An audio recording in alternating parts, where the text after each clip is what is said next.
Captain Richard Stone floated in the command center of USS Endeavour, his first shift after taking command of Earth's newest ship.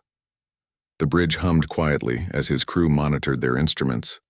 Outside the wide windows, stars twinkled against the black of space. Earth was just a blue dot behind them now. "Captain, we're receiving a transmission," said Lieutenant Amy Ross at the communications station. "It's not from Earth." Richard felt his heartbeat quicken. "Put it on screen." The main display crackled to life. A tall figure with 6 eyes stared at them. Its skin was purple and covered in small scales. When it spoke, its voice was deep and loud. "Humans of Earth, this is Ambassador Kresh of the Galactic Council. Your species has developed faster than light. Travel without proper authorization. You must surrender immediately." Lieutenant Amy turned to Richard, her face pale. The creature on the screen continued talking. "You have 72 Earth hours to accept our terms. Submit all your technology and weapons. Your ships must stand down. Your planet must pay tribute. If you refuse, we will act." The screen went black. Richard stared at it for a moment before turning to his crew. "Get me a secure line to Earth Command. Now." Back on Earth, President Lisa Martinez sat in the underground war room with her advisors. The message from the Galactic Council had reached them 1 hour ago. Admiral Jack Miller stood at the opposite end of the long table, his face grave. "They're serious, Madam President," Admiral Miller said. "Our long-range sensors detected 3 massive ships entering the solar system. They're heading straight for us." "How did we miss this?" Lisa asked. "We've been scanning for years. We thought we were alone." "They have technology we can't understand," Miller replied. "Their ships appeared out of nowhere. No warning. No signature on our systems." Lisa stood up and walked to the window. Even underground, the room had screens showing the surface. The icy sun was rising over the Pacific Ocean. She thought about all the people starting their day unaware of the threat above them. "What do they want exactly?" she asked. General Marcus Wright opened a file on the table's display. "Total surrender. They're calling us a level 1 species, primitive in their words. They want to absorb us into their empire. And if we say no?" They didn't specify. But with 3 battleships at our doorstep, we can assume the worst. Richard Stone's ship continued its patrol near the asteroid belt. They were too far to return to Earth quickly. Richard paced the bridge, thinking about the alien threat. His crew tried to focus on their duties, but he could see the worry on their faces. "Captain," called out Steve Parker from the sensor station, "I'm picking up energy signatures. 3 large ships are approaching Earth's orbit. Can you identify them?" "They match the configuration described in the Council's message. They're huge, sir. Each one is 50 times larger than our ship." Richard gripped the railing. "Plot an intercept course. Maximum speed." "Sir," Amy said carefully, "we're still 18 hours away at full speed. And we're just 1 ship against 3. "I know," Richard replied, "but we can't just watch from here." On Earth, the Council's 72-hour deadline ticked down. President Martinez called an emergency session with world leaders. The debate lasted hours. Some wanted to surrender immediately. Others demanded resistance, but everyone knew they were outmatched. "We need more time," President Martinez finally said. "Send a reply. Tell them we need time to consider their demands." Ambassador Kresh appeared on screens across the globe for his response. "Your request is rejected. You have used 8 hours already. 64 hours remain. Prepare for inspection teams to land at these coordinates." The screen showed locations around the world: military bases, research centers, spaceports. The Council wanted to count Earth's weapons and ships. "This is unacceptable." General Wright slammed his fist on the table. "They're treating us like criminals." "We need to prepare," President Martinez said quietly. "Whatever happens, we need to be ready." The next morning, Richard Stone watched helplessly from his ship as events unfolded at Earth. His crew had gone silent as they monitored communications. Earth's government had sent another message to the Council, requesting diplomatic talks. They offered cooperation but wanted clarification on the terms. The Council's response came in the form of weapons fire. USS Endeavour's sensors lit up with alarms. "Captain," Steve shouted, "they're firing." The council ships are attacking civilian. Targets, put it on screen, Richard commanded. The image showed orbital stations around Earth being destroyed. Bright flashes marked each explosion. Richard's hand gripped the arm of his chair until his knuckles turned white. They hit Space Station Liberty, Amy reported, her voice shaking. No warning, no response to hails, they just fired. How many people? 200 staff, including the new colony trainees. Richard stood up. Space Station Liberty had been humanity's pride. It had housed families planning to settle Mars. Now, it was gone. They're targeting Station Aurora, Steve said. Direct hit. She's breaking apart. On Earth, alarms blared across every military installation. President Martinez stood in the command center watching the destruction in horror. Numbers scrolled across screens. Casualties mounting. 500 dead, Admiral Miller reported. Station Horizon is trying to evacuate, but the screen showed another explosion. Station Horizon, which had housed scientific experiments, vanished in a fireball. They're not accepting surrender, General Wright said. They're just attacking. Another message came from the Council. You have violated galactic law by developing forbidden technology. Earth will submit or be destroyed. Resistance is futile. Richard Stone stared at the destruction on his screens. His ship was still hours away. The Council had attacked without warning, without giving Earth a real chance to respond. Innocent people were dying. Sir, Amy said softly, Earth Command is sending emergency evacuation orders. They want us to protect the civilian transport ships heading to the outer system. But Richard wasn't listening to orders anymore. He was thinking about the people on those stations. Scientists, engineers, families, all gone because some alien empire decided Earth wasn't worthy of existing. New course, Richard said. Emergency speed. We're going home. On Earth, President Martinez watched the solar system's map on the main display. 3 red dots marked the Council ships in Earth orbit. Dozens of blue dots marked Earth's small fleet scrambling to respond. It looked hopeless. How many casualties now? She asked. Over 1,200 confirmed dead, Admiral Miller answered. Stations Alpha, Liberty, Aurora, and Horizon destroyed. Thousands trapped on the moon bases. The Council ships are blocking rescue efforts. They're sending a message, General Wright said, pointing to the incoming transmission screen. President Martinez nodded. The alien ambassador appeared again, his 6 eyes seeming to glow with satisfaction. Humans, Kresh said. Your defiance has cost lives. Surrender now and no more death is necessary. Resist further and your planet will share the fate of your orbital stations. The transmission ended. Lisa Martinez looked at her advisors.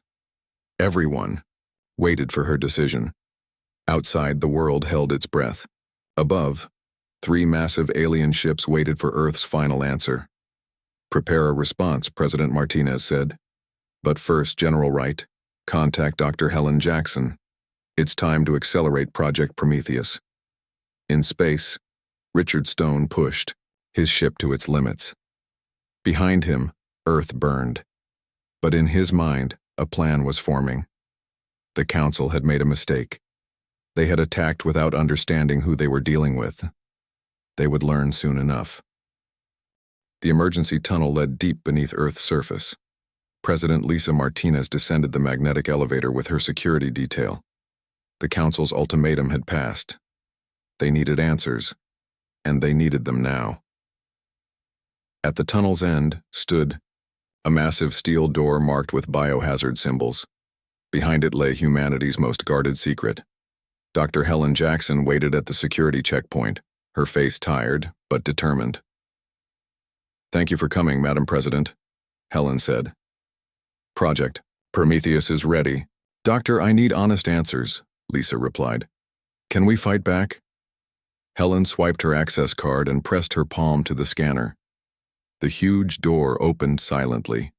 Inside, a vast underground facility stretched before them. Rows of scientists worked at stations filled with holographic displays and complex equipment. Prometheus began 15 years ago, Helen explained as they walked. We discovered quantum manipulation while mining asteroids. We could break down matter at the molecular level and reassemble it instantly. Lisa watched the scientists at work. Why didn't you tell anyone? We were afraid, Helen admitted. The technology was too dangerous. One small mistake could wipe out a planet. We kept it secret until we could control it properly. They entered a viewing area overlooking massive construction bays. Giant machines worked on ship components that glowed with strange energy. These are quantum weapons? Lisa asked. Quantum disruptors, Helen corrected. They don't just destroy, they unmake things. Every atom returns to pure energy. No debris, no radiation. Complete annihilation. General Marcus Wright joined them at the window. The Council's shields protect against normal weapons, energy beams, missiles, even nuclear bombs. But they've never seen quantum technology like this. How many ships can you arm? Lisa asked. We have 50 vessels ready, Marcus said. Each small enough to avoid their sensors, but powerful enough to destroy their battleships. Across the solar system, Captain Richard Stone's ship approached Earth orbit. The destruction above the planet shocked his crew. Debris from destroyed stations floated everywhere. Bodies in spacesuits drifted past their windows. Captain, Lieutenant Amy Ross said quietly. Earth Command is calling. They want us to rendezvous at lunar coordinates. No, Richard said. First, we help survivors. For 6 hours, USS Endeavour worked alongside other Earth ships to rescue people trapped in escape pods and damaged modules. They saved hundreds, but thousands more were already gone. When Richard finally landed at the lunar base, Admiral Jack Miller greeted him personally. Jack's uniform showed stains from the rescue operations. His eyes carried a new hardness. They didn't give us a chance, Richard said. I know, son, Jack replied. But President Martinez has a plan. Come with me. They traveled by underground train to a hidden sector of the lunar base. There, Richard saw something that made him stop in his tracks. Ships unlike anything he'd ever seen filled the hangar bays. They were sleek, dark, and covered in equations that seemed to shift and move. What are these? Richard asked. Quantum destroyers, Jack answered. Built in secret for years. Tomorrow you'll command one. Back on Earth, President Martinez addressed the world for the first time since the attack. She stood at a podium in a secure bunker, her face broadcasting to billions of shocked viewers.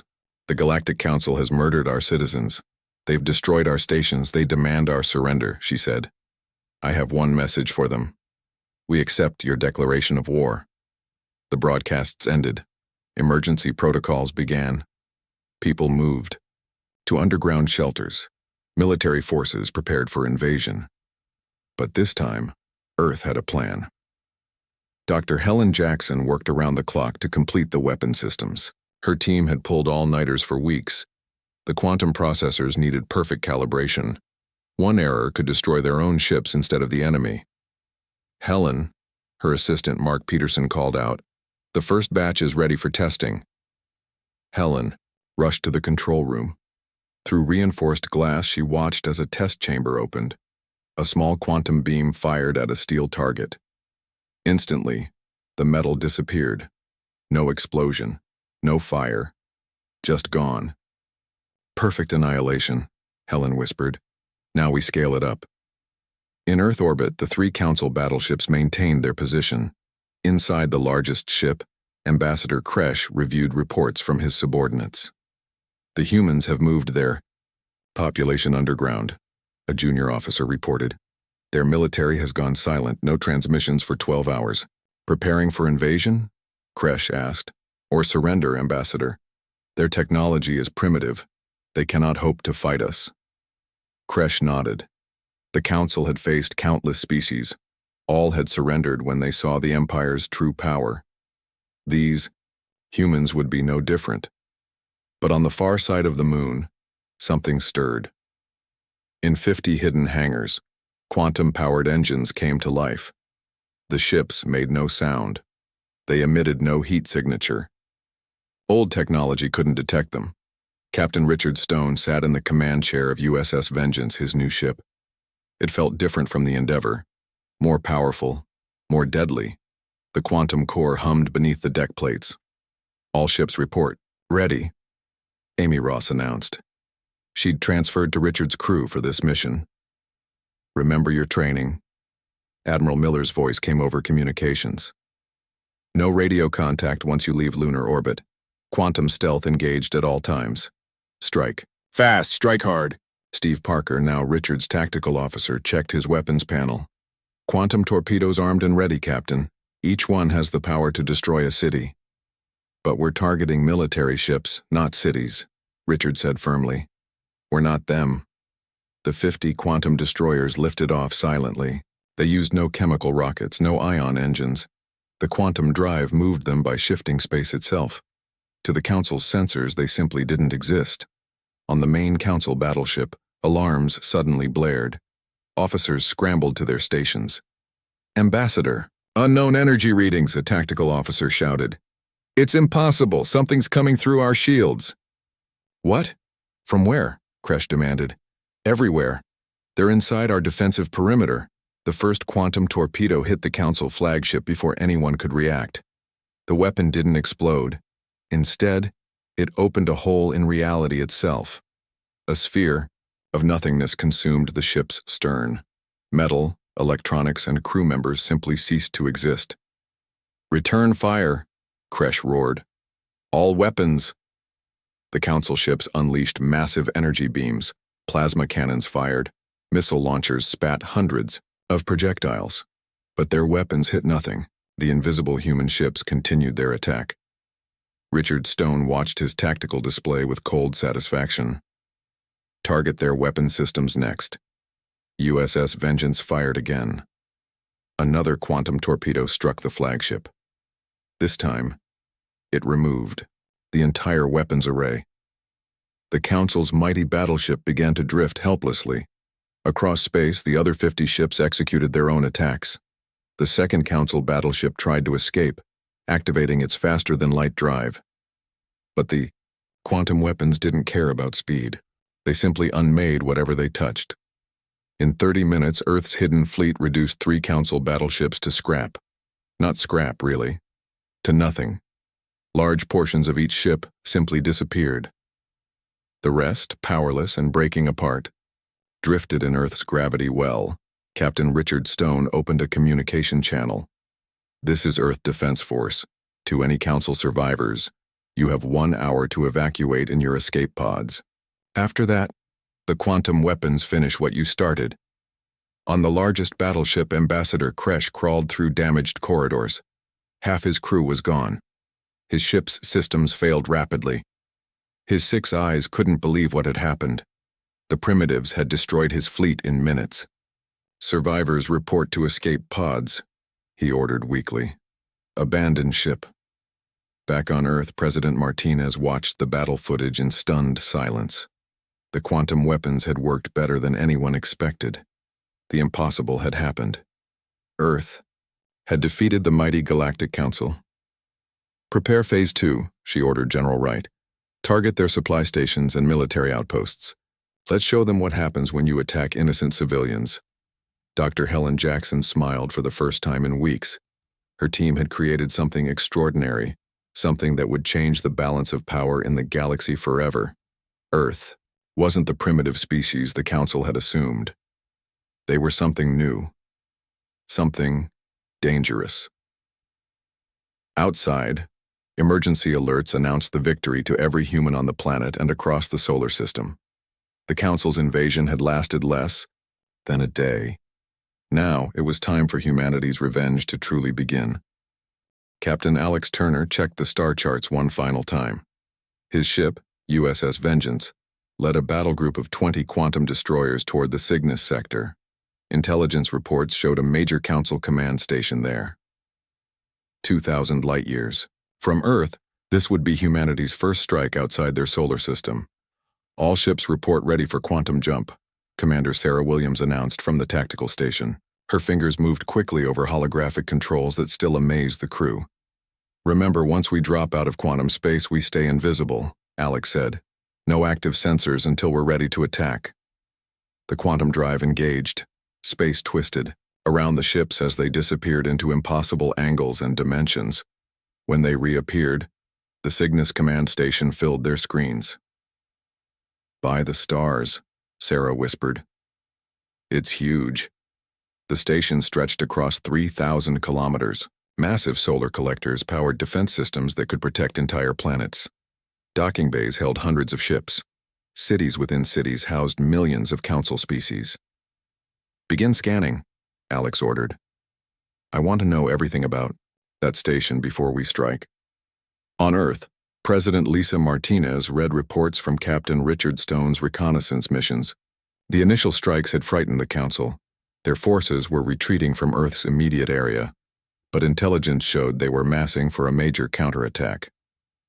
"They're bringing ships from across the galaxy," Admiral Jack Miller explained. "Everything they have. They're treating Earth like the greatest threat they've ever faced." "Good," Lisa replied. "Let them come. Dr. Jackson, what's the status on our quantum fleet?" Helen Jackson smiled. "We have 500 ships ready now. Training crews around the clock, another 1,000 in production. And our ships can't be detected? The quantum stealth field works perfectly. We completely bypass their sensors. They see nothing until we want them to." Back in the Cygnus sector, Captain Alex's ships studied the station. They identified weak points, shield generators, power cores, weapon systems. The quantum destroyers could defeat any defense, but planning prevented unnecessary destruction. "Captain," Sarah reported, "I'm detecting civilian areas, families, schools, hospitals." Alex frowned. "Will our weapons reach those areas if we target military sections?" "No, sir. The quantum torpedoes are precise. We can hit specific targets without harming civilians." "Execute the attack plan," Alex commanded. "Military targets only."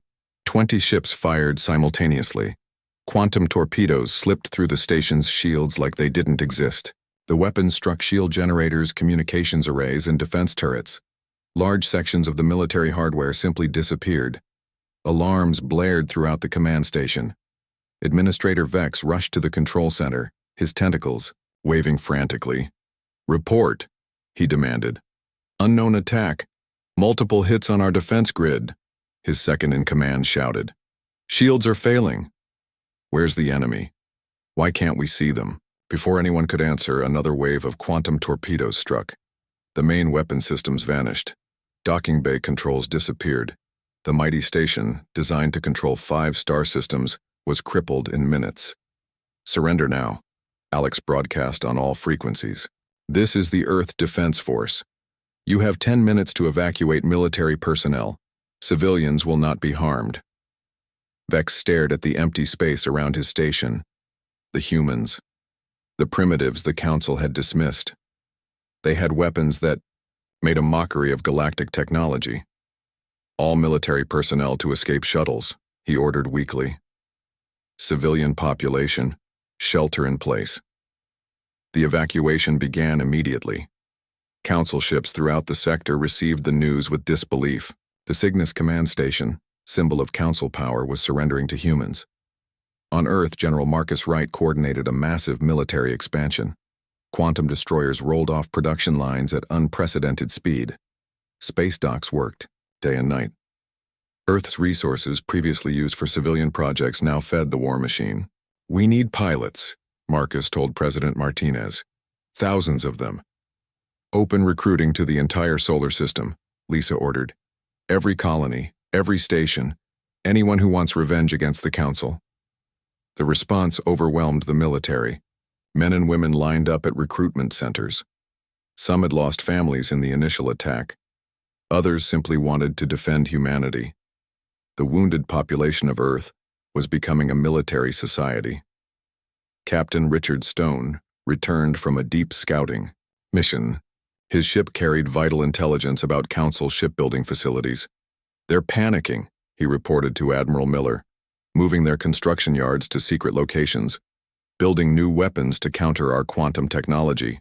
"Can they adapt?" Admiral Miller asked. "Eventually, yes. But right now they're still figuring out what hit them." In the outer colonies, Earth's victories inspired celebration. People who had feared Council rule for generations now dared to hope. The quantum destroyers became legendary. Stories spread of invisible ships that could destroy anything. Captain Alex Turner's battle group continued hunting Council military targets. They struck supply depots, destroyed weapon factories, and captured strategic positions. The humans fought, with precision and determination. Every attack was calculated to minimize civilian casualties while maximizing military damage. Lieutenant Amy Ross worked at the navigation station, mapping quantum jump routes between target systems. "Captain, we've cleared the sector. Council forces are retreating to their core territories. Plot a course for the Orion shipyards," Alex commanded. "The Council builds their largest battleships there." Back at the Council's capital, panic spread through government chambers. Species that had lived peacefully under Council rule for thousands of years now demanded answers. How could primitives defeat their mighty empire? Councillor Kredge addressed the emergency assembly. "The humans possess quantum technology, something we never developed, something that renders our strongest weapons useless." "How is this possible?" another councillor asked. "They were primitive days ago." "They hid this technology," Kredge explained. "Developed it in secret. Now they're using it to dismantle our military infrastructure. What do? We negotiate. We must find a way to stop this war before they reach our homeworlds." In Earth's war room, President Martinez studied holographic battle maps. Blue dots marked human ships across multiple sectors. Red dots showed retreating Council forces. The tide had turned completely. "They're asking for peace talks," Admiral Miller reported. "Council diplomats want to meet." "Not yet," Lisa said firmly. "They started this war by murdering our civilians. They need to understand the consequences." Dr. Helen Jackson entered the room holding a data pad. "I have news. We've perfected quantum shielding. Our new ships will be immune to their weapons, while maintaining our ability to destroy theirs." "How soon can we implement this?" Lisa asked. "The first ships with quantum shields will launch tomorrow." Across the galaxy, Council military commanders received the same message. Human ships could not be stopped. Their weapons passed through shields. Their stealth made them invisible. Their precision targeting devastated military capabilities while sparing civilians. Captain Alex Turner's fleet attacked the Orion shipyards. The battle was overwhelming. 20 quantum destroyers against hundreds of Council ships. But numbers meant nothing against quantum technology. The Council's newer experimental weapons proved equally useless. "Their battleship production facility is destroyed," Sarah reported. "Shipyard infrastructure gone. It'll take them years to rebuild." "Mark the location for occupation forces," Alex ordered. "We'll need these facilities for our own production." On smaller worlds throughout Council space, alien populations watched the news with growing concern. The balance of power was shifting. Earth, once an unknown species on the galaxy's edge, was becoming the dominant military force. President Martinez received daily reports of Council territories surrendering without fighting. Species that had resented Council rule for generations now welcomed human intervention. Earth's quantum forces weren't just winning battles. They were liberating oppressed populations.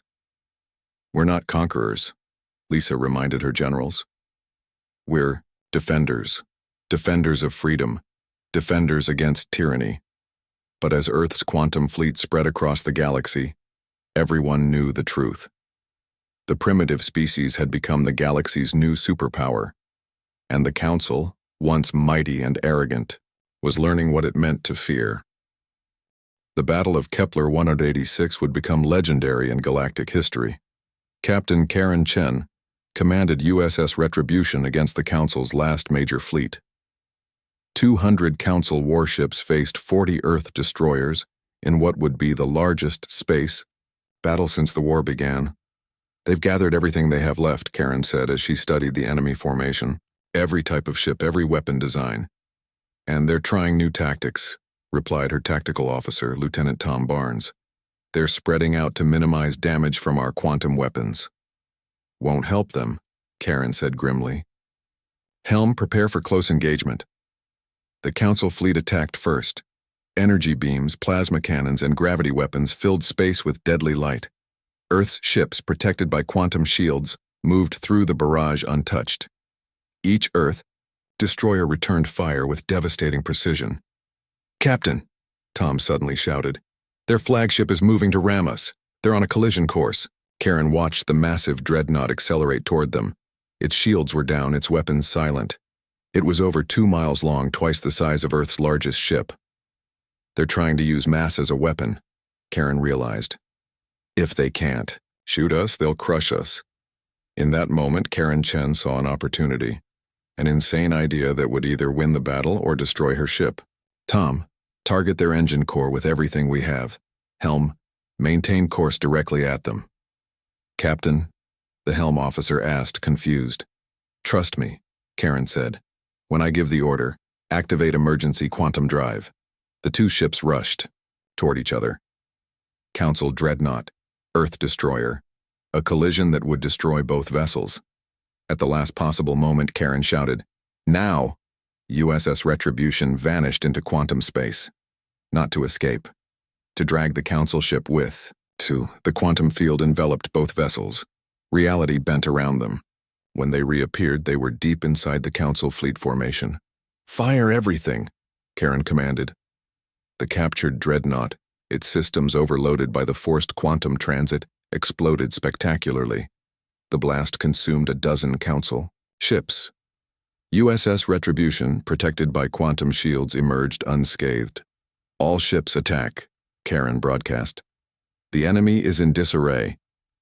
The Earth fleet tore through the confused Council formation.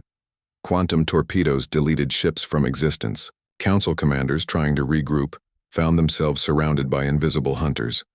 Within an hour, the battle ended. The Council's last organized fleet was destroyed. On Earth, celebration filled the streets. The victory at Kepler 186 meant the Council could no longer mount major military operations. President Lisa Martinez addressed the world from the presidential palace, now rebuilt above ground. "Today we have achieved what seemed impossible months ago," she said. "The Council's military might is broken. Their empire crumbles, but we must not become what we fought against."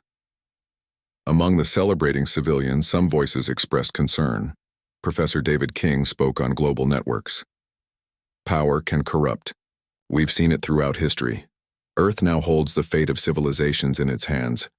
We must use this responsibility wisely." In the Council's capital, rulers who had governed for thousands of years faced reality. Emperor Zarthak, leader of the oldest member species, summoned his advisors for what everyone knew would be their final war council. "We cannot win," his military commander admitted. "Human ships are faster, stronger, invisible. Our enemies see everything. We see nothing. And our tributary species are rebelling," added the intelligence minister. "They see our weakness. 20 systems have declared independence this week alone. Zarthak's ancient eyes evolved on a world with 3 suns, dimmed with the weight of failure. Prepare the surrender protocols, but not to Earth's government. Send it through neutral channels, the Orcs and Confederacy, perhaps. They won't act as intermediaries," the minister warned. "They fear Earth too much now." "Then find someone who will. Anyone. We need to end this war before Earth discovers our core worlds." Back in Earth's solar system, Dr. Helen Jackson continued, improving quantum technology. Her laboratory produced innovations daily. Shields that could protect planets. Engines that crossed galaxies in minutes. Weapons that could crack moons. "These prototypes are ready for testing," she told General Marcus. "Right, but they're dangerous. One malfunction could destroy a solar system." "Build them anyway," Marcus replied. "We can't let anyone challenge Earth again." On the frontier worlds, Captain Richard Stone led missions to establish Earth's new order. His quantum fleet visited every planet that requested human protection. The missions revealed terrible truths about Council rule. They kept entire species as slaves, Richard reported to Earth Command. Mining operations with no safety measures. Labor camps for those who questioned authority. Children taken from families for genetic experiments. "Document everything," Admiral Jack Miller responded. "The galaxy needs to see why the Council fell." The evidence shocked even hardened Earth military leaders. Entire species thanked their human liberators with tears and celebration. Some offered resources. Others pledged military support. Earth's alliance grew rapidly. In deep space, the Naren species, master shipbuilders, approached Earth representatives. Ambassador Crix spoke for his people. For 300 years, the HFY Council forced us to build their warships. Now we offer our shipyards to you. Help us build a better galaxy. President Martinez faced new decisions daily. Accept planetary surrenders. Negotiate resource rights. Deal with species seeking Earth's protection from other threats. The galaxy was reorganizing itself around Earth's power. We're not an empire, she reminded her cabinet. We're a protector, a force for justice. But Earth's military expansion continued. Shipyards on 10 planets built quantum destroyers. Training academies prepared crews across 100 worlds. Earth wasn't just defending anymore.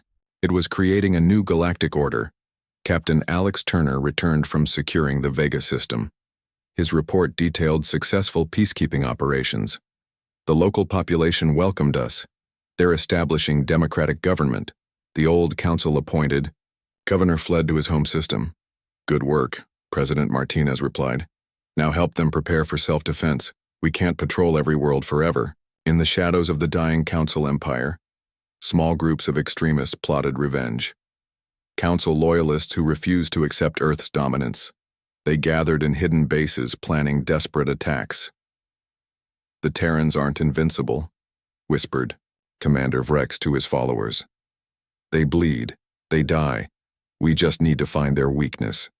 But Earth's intelligence network, enhanced by quantum sensors and allied informants, tracked these groups carefully. Human forces struck quickly against any threat. The galaxy watched as Earth handled its new power.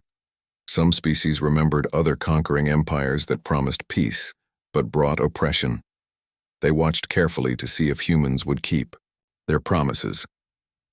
After 4 months of war, the Council finally found intermediaries. The Keth Empire, a neutral power for 10,000 years, agreed to facilitate peace talks. They sent a message to Earth. The Galactic Council requests terms for ending hostilities. In Earth's war room, President Martinez gathered her advisors. The war that began with Council arrogance would end with Earth holding absolute military superiority. How humanity used this moment would echo through galactic history. Send our conditions, Lisa ordered, and make them clear about paying for their crimes. The peace summit took place on Nexus Station, a neutral facility floating in empty space between galaxies. The Keth Empire had guaranteed safety for all participants. President Lisa Martinez arrived on USS Sovereign, Earth's newest and most advanced ship. She brought only 5 advisors, but quantum destroyers in stealth formation surrounded the area. Ambassador Zorex Vec represented the Council. His multiple arms shook as he approached the human delegation. Behind him walked leaders of every council, species, their heads lowered in defeat. Madam President, Zorex began, his voice cracking. The Council accepts full responsibility for initiating hostilities. We did not understand. You murdered 1,500 of our citizens without warning, Lisa replied coldly. You didn't want to understand. You wanted to conquer. We offer unconditional surrender, Zorex said quickly. Name your terms. The negotiations took 3 days. Earth's demands were harsh but not vengeful. The Council would pay reparations. For 50 years, they would open all secret files about their experiments in slavery. They would release control of all tributary species immediately. Furthermore, General Marcus Wright added, all Council military vessels will be destroyed or repurposed. Your shipyards will produce civilian crafts only. That leaves us defenseless, protested Councillor Kredge. You should have thought of that before attacking us, Marcus retorted. The Council signed every document. Their empire, which had lasted 15,000 years, officially ended. The Galactic Council would continue as a diplomatic organization, only with no military power and no authority over independent species. One more thing, President Martinez said as they prepared to leave. We're establishing a new defense force. Any species that wants protection can join the Galactic Peace Alliance, but every member gets an equal vote. No more superior species, no more slaves. Back on Earth, massive celebrations marked the war's end. Captain Richard Stone's ship landed at New York Spaceport, where millions cheered his return. But Richard felt no joy. Too many friends had died. Too many stations had burned. They're calling it Earth's stunning victory, he told his wife Maria at home. But war isn't stunning. It's terrible. We just had better weapons. Maybe that's why we won, Maria said softly. Because we never wanted to fight. We just wanted to survive. The galaxy began reorganizing under Earth's influence. Former council slaves formed new governments. Within months, over 100 species joined the Galactic Peace Alliance. Earth's quantum technology spread to allied worlds, leveling the playing field in space. Captain Alex Turner was promoted to Fleet Admiral and assigned to patrol sectors where Council loyalists still operated. His first mission captured a secret facility where Council scientists had been developing weapons to counter quantum technology. They were close to creating quantum scramblers, Alex reported. Another year, and they might have found a way to hurt us. Destroy the facility, ordered Admiral Jack Miller, and offer the scientists jobs on Earth. We prefer to convert enemies into allies. Dr. Helen Jackson's team made the final breakthrough in quantum science. They learned to manipulate space-time itself, opening portals between distant stars. Travel that once took years now needed only minutes. This changes everything, Helen explained to the president. We can defend the entire galaxy instantly. No one can plan surprise attacks anymore. Can this technology be used as a weapon? Lisa asked. Theoretically, yes. We could destabilize star systems, create black holes, end planets in seconds. Lock those specifications in Earth's highest security vault, Lisa ordered immediately. Some powers are too dangerous to use. Meanwhile, the Council's former capital planet faced prosecution. War crime tribunals questioned leaders about atrocities committed during their rule. Emperor Zarthak, last of his species' rulers, appeared before human judges. I ruled for 1,200 years, Zarthak testified. I believed we brought civilization to primitive species. We were mistaken. We became the primitives. The tribunals sentenced council leaders to various punishments. Some faced imprisonment. Others received exile. A few, who cooperated fully and revealed hidden atrocities, were pardoned to live under strict monitoring. 5 years after the war began, Captain Richard Stone stood as Earth's first ambassador to the new Galactic Assembly. The massive station housed representatives from 300 species. Humans held no special position, just one vote among many. Today marks a new beginning, President Lisa Martinez announced at the opening ceremony. Earth has shown the galaxy's bullies that intimidation has consequences. But this isn't about human dominance. This is about ensuring what happened to us never happens to anyone again. The speech echoed across 1,000 worlds. Species that had feared council oppression for generations pledged to maintain peace through the threat of overwhelming force. Earth's quantum destroyers became the guarantors of galactic stability. Former council member species adapted to their reduced status surprisingly well. Many expressed relief at freedom from endless military campaigns and resource tributes. The Orcs, once fanatical council supporters, developed quantum-enhanced medical technology that saved billions of lives. We wasted generations on war, Orcs, Ambassador Plix admitted during assembly meetings.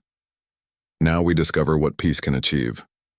The quantum shield networks Earth installed around allied planets never faced serious testing. Pirates and minor threats were neutralized quickly. The Council's old enemies, species who might have tried to fill the power vacuum, joined the Peace Alliance instead. On Earth itself, society struggled to adjust to peace. Massive military industries converted to civilian production. Quantum technology, improved agriculture, medicine, and manufacturing. Within 10 years, Earth's standard of living doubled.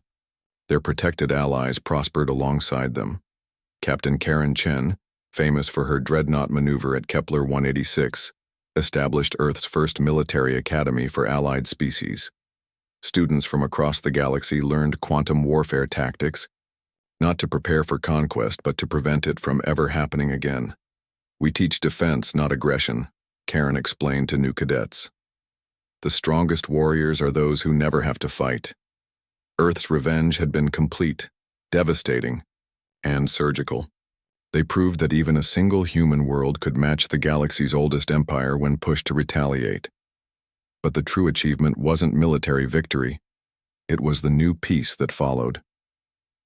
In her final speech as president, Lisa Martinez stood before the rebuilt United Earth Parliament. Behind her, holographic displays showed thriving colonies across hundreds of star systems. Allied species trading freely. Universal peace guaranteed by the implicit threat of quantum destruction. We were attacked by an empire that saw us as primitive and weak, she said. We responded with such force that no one will ever doubt humanity again. But our greatest revenge isn't military. It's creating a galaxy where such attacks cannot happen, where might doesn't make right, where species stand as equals, not in fear. Outside, USS Vengeance passed overhead in ceremonial formation. The ship that had fought in humanity's first space battle now served as the flagship of the Galactic Peace Alliance. Earth's children born after the war looked up at stars that held opportunity instead of threat. The Council's legacy of fear and oppression died in quantum fire. In its place arose something unprecedented. A galaxy-wide civilization built on cooperation, defended by Earth's terrible swift sword. For when bullies learn that peaceful species can unleash devastating revenge, they think twice before attacking anyone.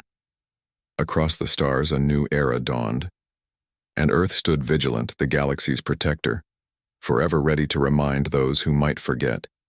Humanity responds to unprovoked attacks with overwhelming, devastating, and precise revenge.